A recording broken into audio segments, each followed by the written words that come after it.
The $100,000 tax mistake hidden inside your Social Security decision.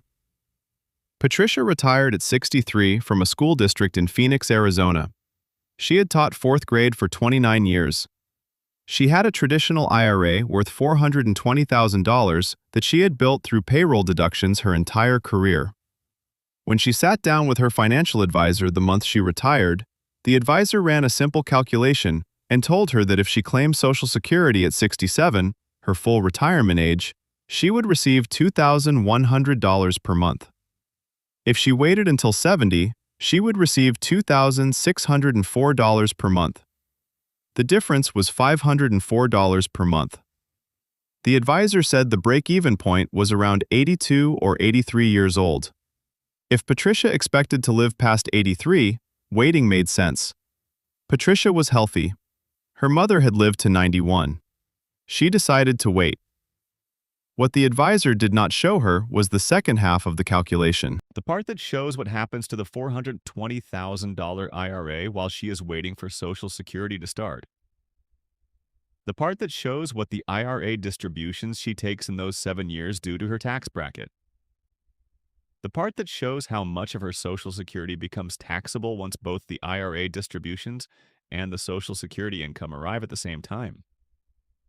The advisor showed her a simple break-even. He did not show her the integrated math. And the difference between those two calculations when you run them side by side over a 25-year retirement is not a few $1,000s. For Patricia, it was over $100,000 in cumulative taxes she did not need to pay. If you have a traditional IRA and you are anywhere close to making your Social Security claiming decision, what you're about to read is going to change how you think about that decision completely. Not because of fear, not because of speculation, because of the actual tax math that connects those two systems together. This information is for educational purposes only, and is not tax or financial advice.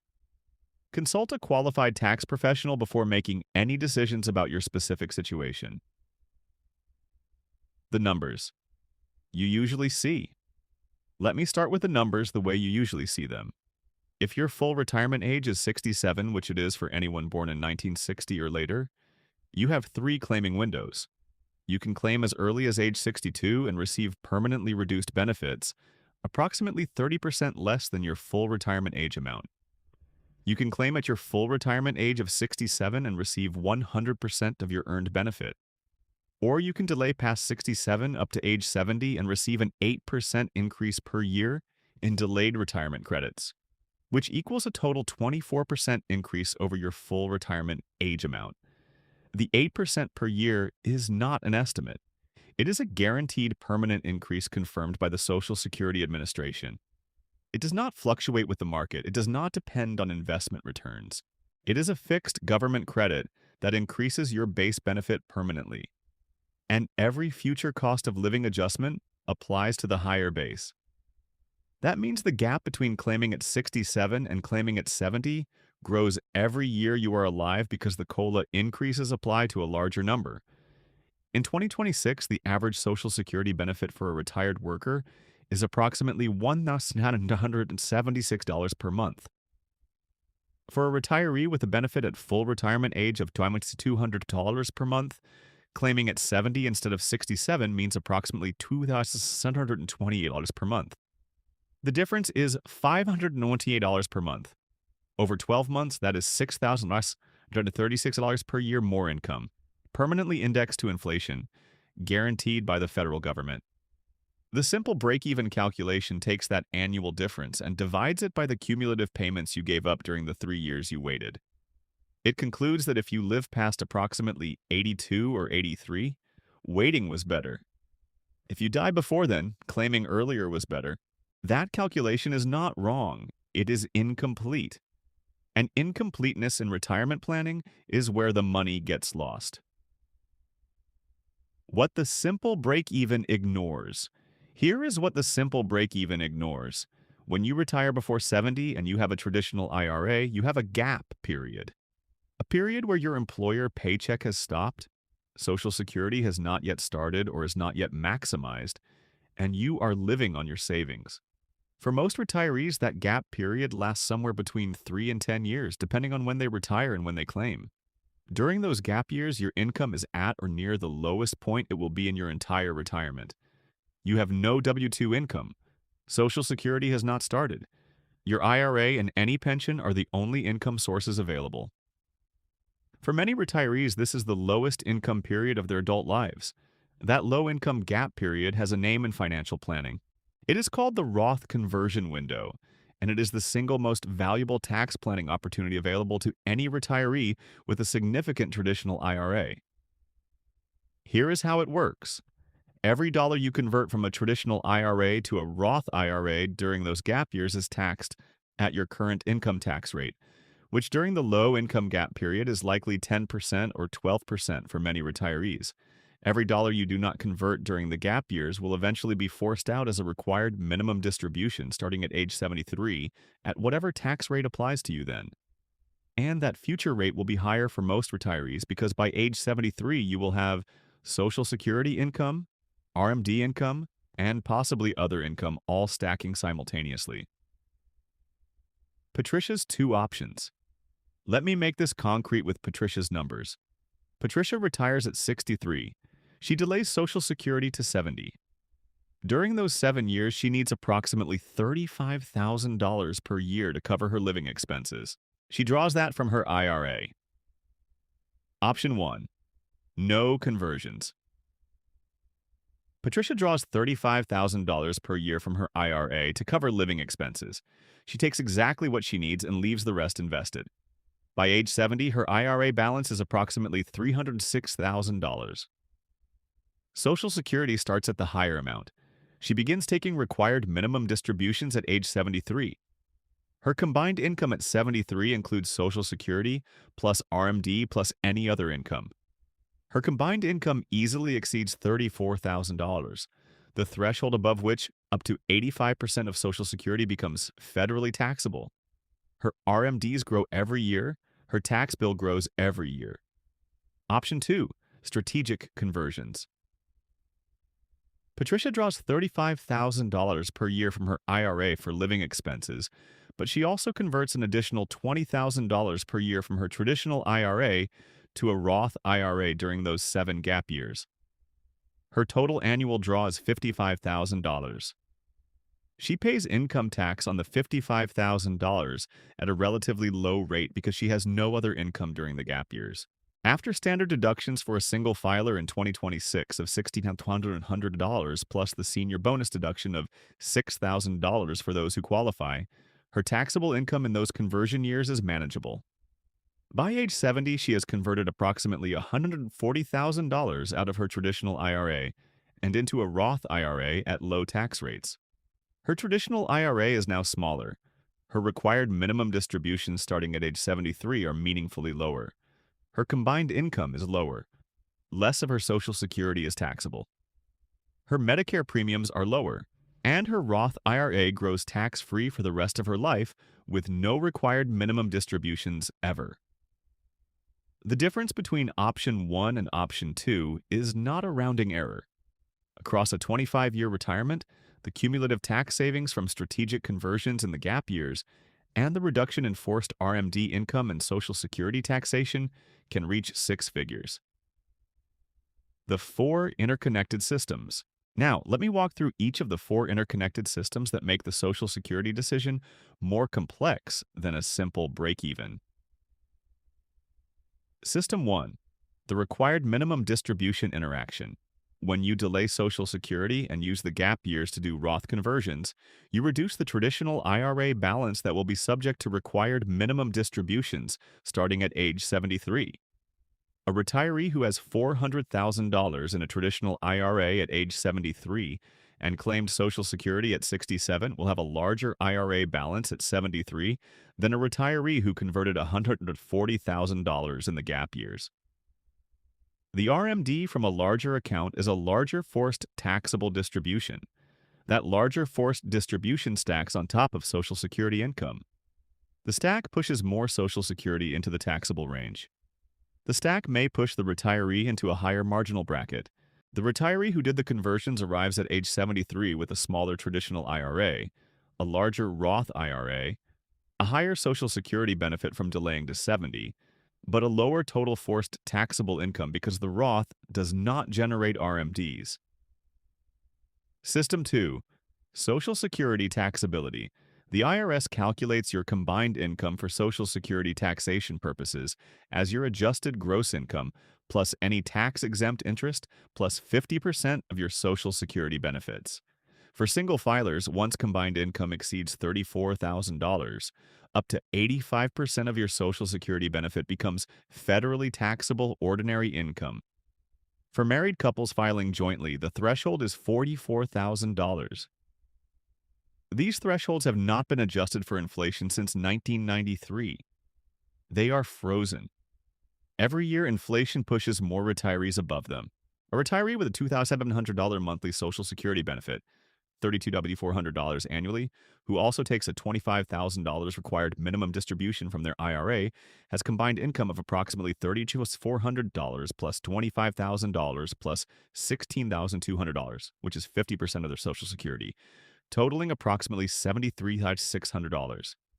That is well above the $34,000 threshold. Up to 85% of their Social Security, approximately $27,500, is now taxable ordinary income. A retiree who reduced their RMD through earlier Roth conversions and has a smaller forced distribution keeps their combined income lower and may keep a larger portion of their Social Security benefit out of the taxable range entirely. System 3. IRMA and Medicare premiums. Medicare Part B and Part D premiums are determined using your modified adjusted gross income from 2 years prior. In 2026, the standard Medicare Part B premium is $185 per month. The first IRA surcharge tier begins at $106,000 in modified adjusted gross income for single filers. Above that threshold, the premium jumps to $259.90 per month. The surcharge applies for the full year. A retiree whose combined IRA distributions, Social Security income, and other income push modified adjusted gross income above the IRA threshold pays approximately $898.80 more per year in Medicare Part B premiums than a retiree who stays below it. This surcharge applies every year the income stays above the threshold. It is not a one-time cost. Reducing the traditional IRA balance through gap year Roth conversions reduces the future RMD income that could push a retiree into IRMA territory. System 4. The survivor benefit. For married retirees, the higher earner's Social Security benefit becomes the survivor benefit when one spouse dies. The surviving spouse keeps the higher of the two benefits permanently. A higher earner who claims at 70 instead of 67 locks in a 24% higher monthly benefit, not just for themselves, but as a permanent income floor for their surviving spouse for the rest of that spouse's life. The value of maximizing the higher earner's benefit is not just the higher monthly check during joint lifetimes. It is the insurance policy that protects the lower income surviving spouse who may live for decades on that single benefit. This dimension of the Social Security decision does not appear in the simple break-even calculation at all. The specific dollar impact on Patricia. Let me put specific dollar numbers on the RMD interaction. So this is not abstract. Assume Patricia's traditional IRA is worth $420,000 at age 63 when she retires. She takes $35,000 per year for 7 years to cover living expenses while delaying Social Security.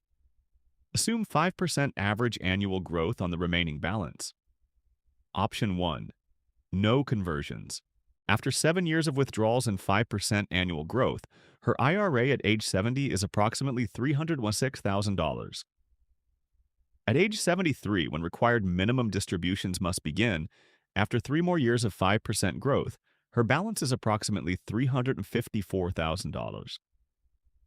Her required minimum distribution at age 73 using the IRS Uniform Lifetime Table Factor of 26.5 is approximately $13,358. That $13,358 plus her Social Security of $31,128 plus 50% of Social Security pushes her combined income to approximately $60,000, well above the $34,000 threshold. Up to 85% of her Social Security is now taxable. Option 2, with annual conversions.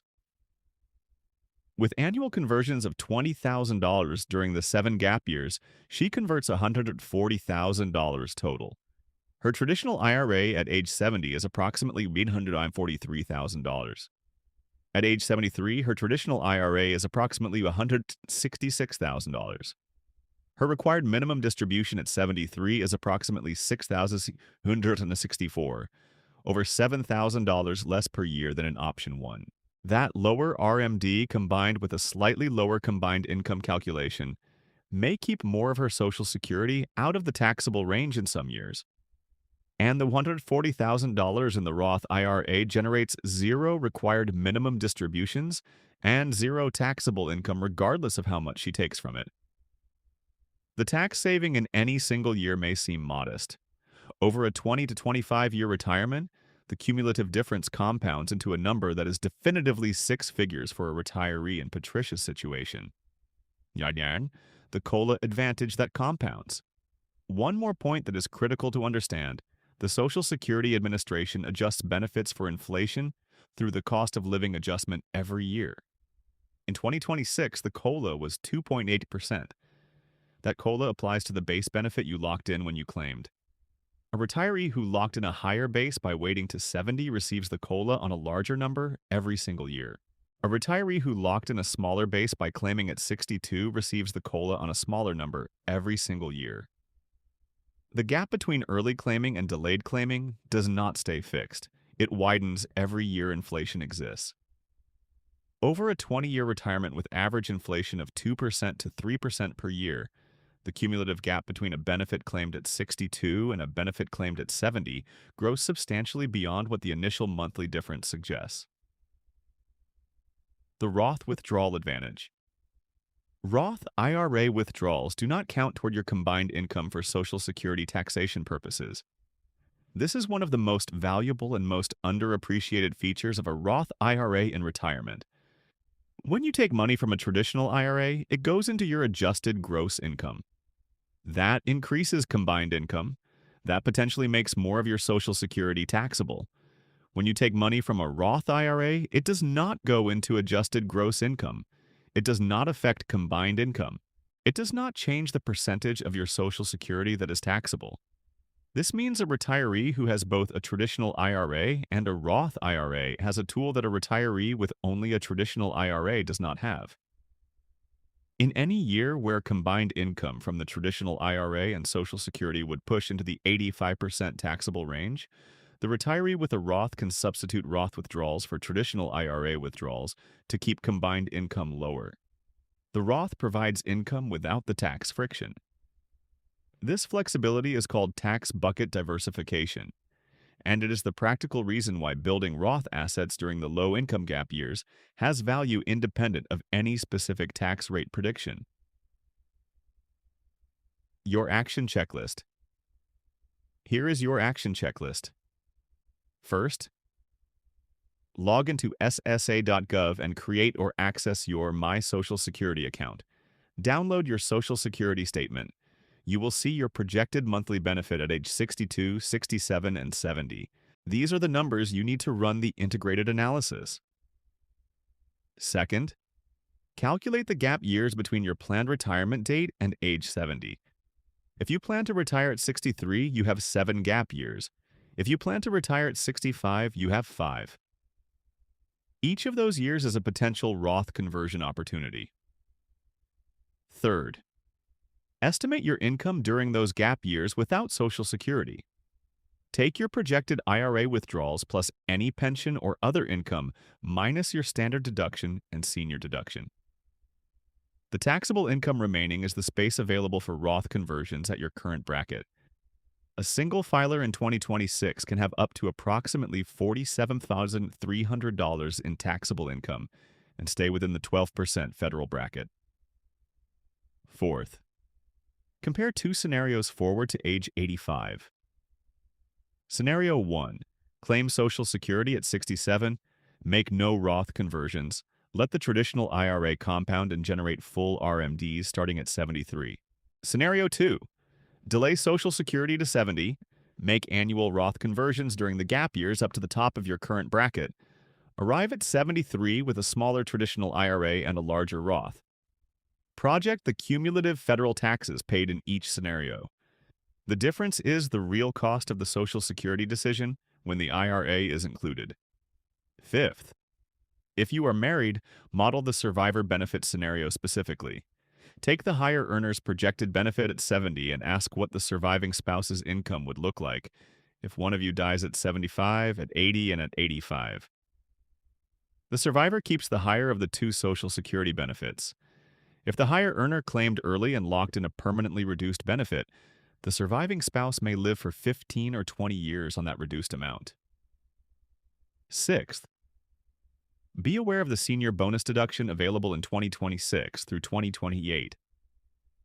Single filers 65 and older can deduct an additional $6,000. Married couples both 65 and older can deduct $12,000 combined. This deduction reduces your taxable income during the gap years, which means more room for Roth conversions before you cross into a higher bracket. The deduction phases out for single filers with modified adjusted gross income above $75,000 and for married couples above $150,000. It is available only through 2028. Addressing the common objections. Let me address the most common objection I hear to this strategy. What if I need the money? I cannot afford to delay Social Security. My savings will run out. This is a legitimate concern, and it applies to a specific group of retirees. Those who retire early with limited savings and truly cannot sustain themselves for 7 years without Social Security income. For that group, the strategy I described does not apply. Claiming Social Security earlier makes sense when the alternative is genuine financial hardship. No tax optimization strategy justifies running out of money. But if you have a traditional IRA with a meaningful balance, even $200,000, you have the asset base to fund 7 years of living expenses through IRA withdrawals while simultaneously doing Roth conversions and waiting for the higher Social Security benefit. The IRA is the bridge asset. It is what makes the strategy work. The retirees who benefit most from this integrated approach are retirees who have between $200,000 and $750,000 in traditional IRA accounts, are in reasonably good health, have basic living expenses covered without Social Security, and have not yet started required minimum distributions. That is a very large percentage of the 60 to 73-year-old population in America. The second objection I hear is, my financial advisor already told me to claim at 67. The advisor showed me the breakeven and it made sense. The simple breakeven is a one-dimensional analysis of a four-dimensional problem. It does not model the IRA. It does not model the Roth conversion opportunity. It does not model the RMD interaction. It does not model Social Security taxability under different income scenarios. Asking your advisor to run the integrated analysis with all four systems modeled together is a reasonable request and a valuable exercise regardless of what the conclusion turns out to be. Patricia's second chapter. Patricia in Phoenix ran both scenarios 2 years after she retired. After a conversation with a tax professional who specialized in retirement income planning, by then she had already been taking only what she needed from the IRA for 2 years without doing any conversions. The professional showed her the integrated projection. She immediately began doing annual Roth conversions for the 5 remaining gap years before her Social Security started. She recovered most of the opportunity she had missed in the first 2 years. The math that nobody showed Patricia at retirement was not secret. It was not locked behind expensive software or a professional designation. It was available at IRS.gov under Publication 590B for the RMD rules, at SSA.gov under the Delayed Retirement Credit section for the Social Security rules, and at IRS.gov under Publication 915 for the Social Security taxability rules. All public, all free, all documented. The math required connecting 4 systems. Social Security, the IRA required minimum distributions, and Medicare, that most financial advisors treat as separate conversations. When you treat them as one connected decision, the Social Security timing question stops being a bet on how long you will live and starts being a tax planning question, with a clear answer for most retirees with significant traditional IRA balances. If this showed you the integrated calculation for the first time, share this with any retiree you know who is in those gap years between retirement and age 70 and has not yet modeled this. The most common situations help create information that speaks directly to where people are in their retirement journey.